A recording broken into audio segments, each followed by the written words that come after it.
嗱，今日講放鬆。咁咧，我頭先睇大家啦，開始第一，你要有練；第二，望到你嘅姿勢咧開始正啦。咩叫正咧？頭開始正啦，腹部突出嚟啦，有坐嘅感覺啦，有垂直嘅感覺啦。咁咧就叫做正啦，有練。咁跟住咧就講咧喺呢個練呢個過程咧，站樁咧，其中有一樣重要嘅嘢咧係要放鬆嘅。嗱，我嗰個音頻嗰度講咧，叫你你要關注下佢，覺察下佢，但係唔好理佢。初咧就唔好理佢，係關注到佢，要靜觀察佢。反而咧你初你理佢咧，就反而會令到你唔放鬆嘅，因為你無啦啦你真係理佢嘅。咁咧，但係當你放正咗之後咧，我哋練一個結構，呢個結構咧要令到你嘅人好平衡。嗱，你要注意咧，太極拳講個平衡，同你喺出邊聽嘅平衡咧係兩回事嚟嘅。嗱，譬如你講平衡，我行鋼線係咪要練平衡啊？我練體操係咪要練平衡啊？甚至依家啲人咧話我哋太極拳咧係令到啲老人家防跌，係咪要佢平衡啊？嗱，呢啲平衡咧同我哋今日講呢個平衡咧少少唔同嘅。我哋依家今日講呢個平衡咧係練太極拳嘅平衡，係一種乜嘢平衡咧？就係你要將你身體裏邊嘅所有元素排好位。主要都係骨頭啦、肌肉啦、筋啦、內臟啦，係嘛？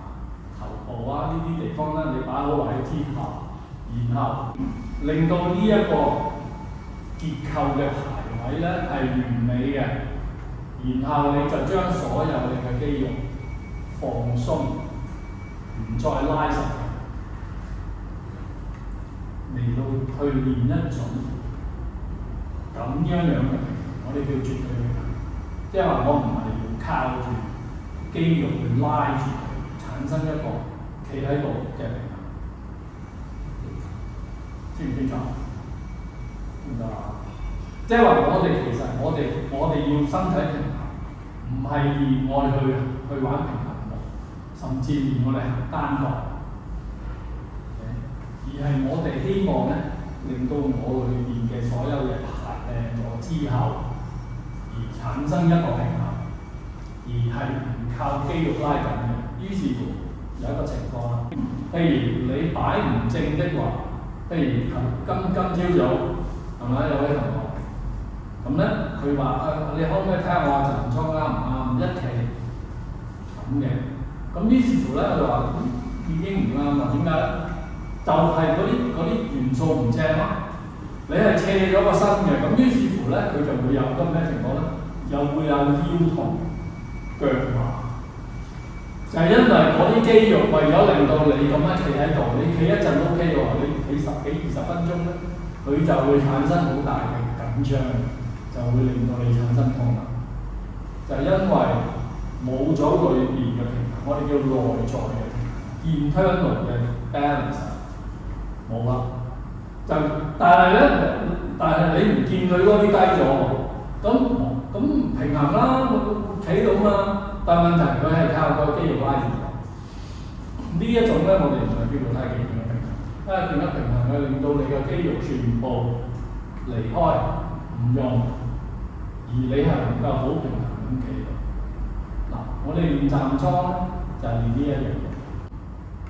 站樁咧係唔喐嘅，相對容易。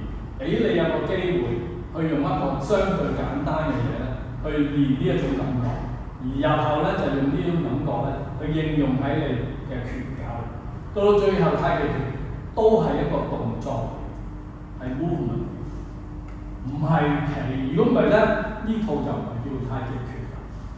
呢套咧就叫做樁法，或者叫馬扎馬。嗱，所以咧我哋嘅樁係一個基本功嚟。就係用呢個基本功咧，去帶你進入去一個更加深入嘅一種路線。